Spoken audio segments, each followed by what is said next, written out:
Hi, I'm Aniki Nippon. If you want to see something really cool, in the link, I'm going to provide a link below where is it Discovery or National Geographic? One of those. I think it's National Geographic. Well, anyways, they have an experiment in solitary confinement where they have 3 volunteers that are in their own cells, and so far it's gone on for 5 days and 18 hours that these people are in solitary confinement. So if you're bored, please check it out. It's pretty interesting. They talk about the different legal or psychological ramifications of solitary confinement, and these people are doing a little experiment. So please check it out. And that brings me to something else. Speaking of like law enforcement and stuff like that, I want to bring up the military. Now,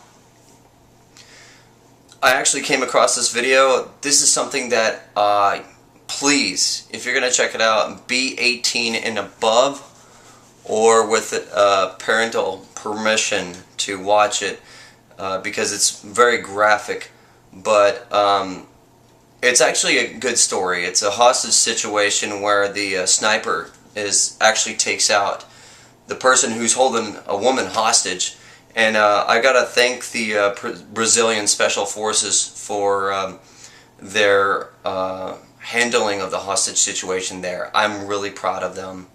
Thank you so much for saving that young lady's life. The guy was apparently holding a grenade, and the sniper had to take action and take him out. And I gotta give it to the officer who had to pull the trigger. It's an amazing event. Now, another thing I wanted to bring up was Alex Jones. You know, I see all the time that there's these, 9/11 was an inside job, truth seekers, info seeker, this and that. These people who are like, oh no, there's a huge conspiracy and everything like that. And, the people who are like Alex Jones tend to still believe that we never landed on the moon, or even go to the other extreme, which is like we have actual bases on the moon that we've secretly been setting up there for years. And I don't know, there are people that say that there's actually oxygen on the moon and people can live there. I don't know how people come up with these theories, but I mean, these are the same kind of people that listen to Alex Jones. And that brings up a point about Alex Jones.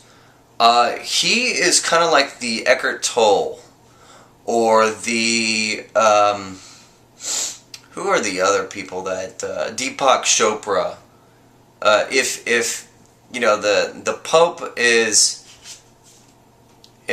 equivalent to, in the religious manner, the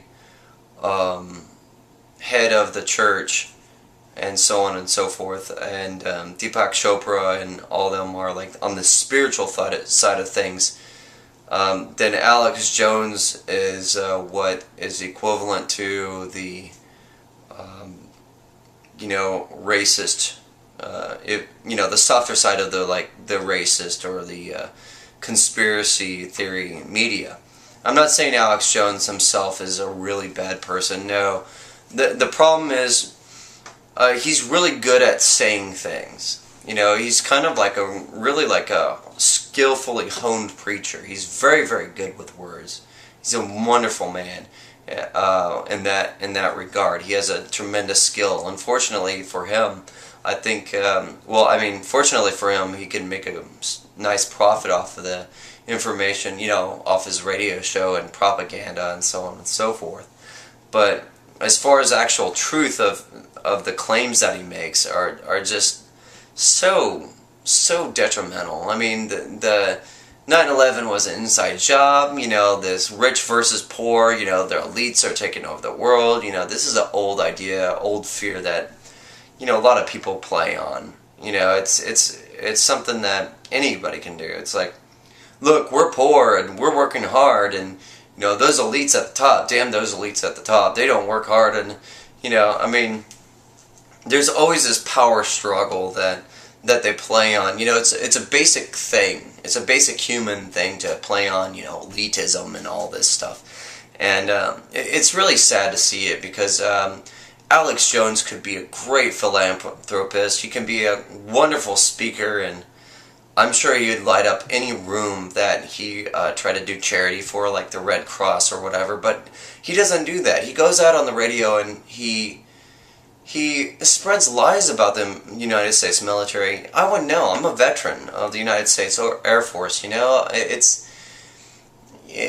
it's sad to see that people spread lies about the war in Iraq and Afghanistan and say, oh, it's just an elitist game to play with civilian lives. No, it's none of that. I mean, if you really want to know what's going on with the war and why it was just, go into Christopher Hitchens.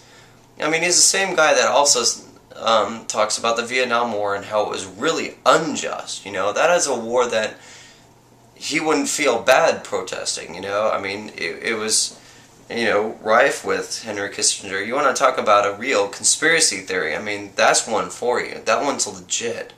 As far as these other ones that are made up by, like these hogwashed conspiracy theorists that sit in their, I don't know, trailer or something, I mean, and, slowly creep through the middle class and spread these ideas about, since everybody's already opposed to the war, thanks to, the feminists and the anti-war lobby, they get to easily manipulate the public in saying that all these things are bad and the military's bad and they're doing evil and the elites are taking over and they're just going to kill everybody anyways, and it doesn't do any justice. And I want to thank not only the American military, but every single military that helps us in our coalition in Afghanistan and Iraq, and their support for preserving the freedom of the Iraqi and Afghan people.